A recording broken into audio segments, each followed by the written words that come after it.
Como consequência do corte da taxa Selic em meio ponto percentual, a Caixa e o Banco do Brasil anunciaram hoje redução nos juros do crédito consignado para beneficiários e pensionistas do INSS.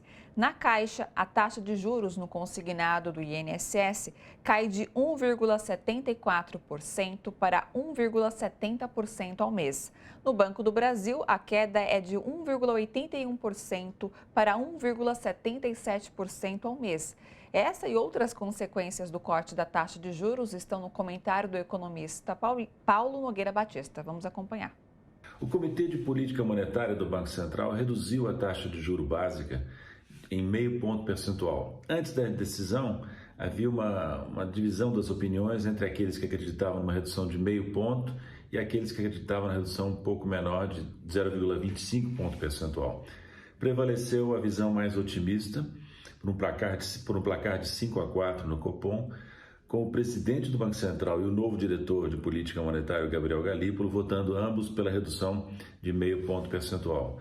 Mais interessante, no comunicado que se seguiu à reunião, o Banco Central indicou que o Copom acredita, por unanimidade, que nas próximas reuniões haverá redução de meio ponto percentual, nas próximas reuniões do Copom ao longo dos próximos meses.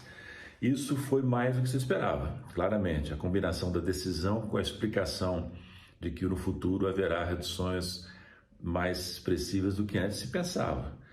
O Banco Central podia fazer mais do que fez nessa reunião de agosto? Não acredito, porque o Banco Central vinha construindo um discurso que no máximo poderia permitir o que eles fizeram, talvez mais do que isso fosse visto como um cavalo de pau, que prejudicaria a credibilidade do Banco Central. Na verdade, o Banco Central do Brasil, assim como os outros, dificilmente dá cavalo de pau, porque isso prejudica a confiança que o mercado, os agentes econômicos têm no Banco Central se ele muda abruptamente de direção sem uma explicação convincente, e é muito difícil apresentar explicações convincentes de uma mudança abrupta.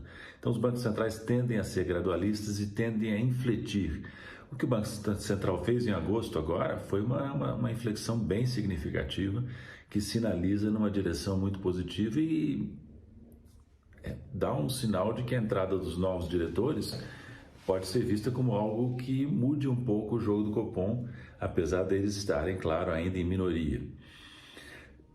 Não vamos, entretanto, comemorar demais. A mudança foi significativa, mas continua a haver problemas muito sérios na condução da política monetária.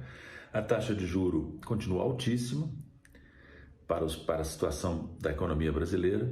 Os indicadores todos vinham apontando já há mais tempo que era necessário reduzir a taxa de juros. O Banco Central veio tarde, portanto, ainda que tenha sido positivo, veio tarde. E os levantamentos que vão se produzir nos próximos dias e semanas vão continuar mostrando que a taxa real de juro do Brasil, a taxa real básica, a Selic em termos reais, continuará muito alta, possivelmente ou provavelmente a mais alta do mundo estatisticamente conhecido, como já vinha sendo, né?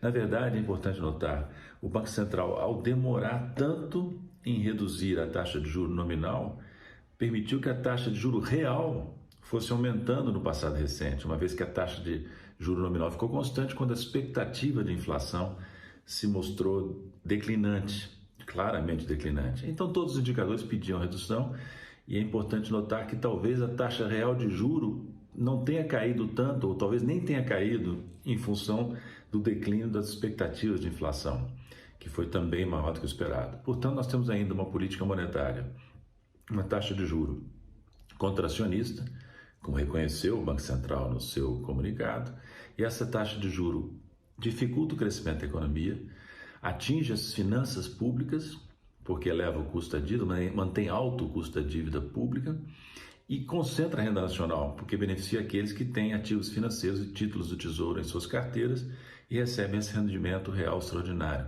Observem que a política de juros muito altos transfere para setores ricos da sociedade renda, e essa renda não é gasta, é entesourada e, portanto, não estimula a atividade econômica. E a todos os títulos, essa taxa de juro real ainda extremamente alta, apesar da decisão de reduzir a taxa nominal em meio ponto, prejudica a economia brasileira de várias maneiras.